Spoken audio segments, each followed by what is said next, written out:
Hello, ഇന്ന് നമുക്ക് Montessori method of ടീച്ചിങ്ങിൽ use ചെയ്യുന്ന ഒരു അപ്പാരറ്റസ് പരിചയപ്പെട്ടാലോ.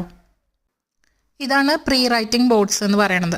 ഇതൊരു വുഡൻ്റെ ബോർഡിലാണ് വരിക. നമുക്കിതിൽ പാറ്റേൺസും ആൽഫബറ്റ്സും നമ്പേഴ്സും ഒക്കെ അവൈലബിൾ ആയിരിക്കും. അതിൻ്റെ കൂടെ തന്നെ ഇങ്ങനെ ഒരു വുഡൻ്റെ പെൻസിലും നമുക്ക് കിട്ടും. അപ്പോൾ ഇതിൽ നമ്മൾ കുട്ടികളെ ആദ്യം എഴുതി പഠിപ്പിക്കുകയാണെന്നുണ്ടെന്നുണ്ടെങ്കിൽ അവർക്ക് ഈസി ആയിട്ട് എഴുതാനായിട്ട് സാധിക്കും. അതായത് നമ്മൾ പെൻസിൽ ആദ്യം കൊടുത്ത് നമ്മളവരെ അവർക്ക് സ്വയം എഴുതാൻ കൊടുക്കുന്നതിനെക്കാട്ടും ഇങ്ങനെ ഒരു പ്രീ റൈറ്റിംഗ് ബോർഡിലാണ് ചെയ്യിപ്പിക്കുന്നതെന്നുണ്ടെങ്കിൽ കുട്ടികൾക്ക് കൈ ഈസി ആയിട്ട് അവർക്കത് യൂസ് ചെയ്യാനായിട്ട് പറ്റും.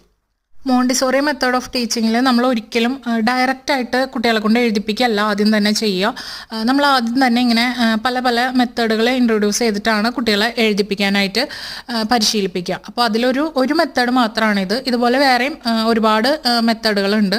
അപ്പോൾ പിന്നത്തെ വീഡിയോയിലൊക്കെ ആയിട്ട് നമുക്ക് അങ്ങനത്തെ മെത്തേഡുകൾ പരിചയപ്പെടാം.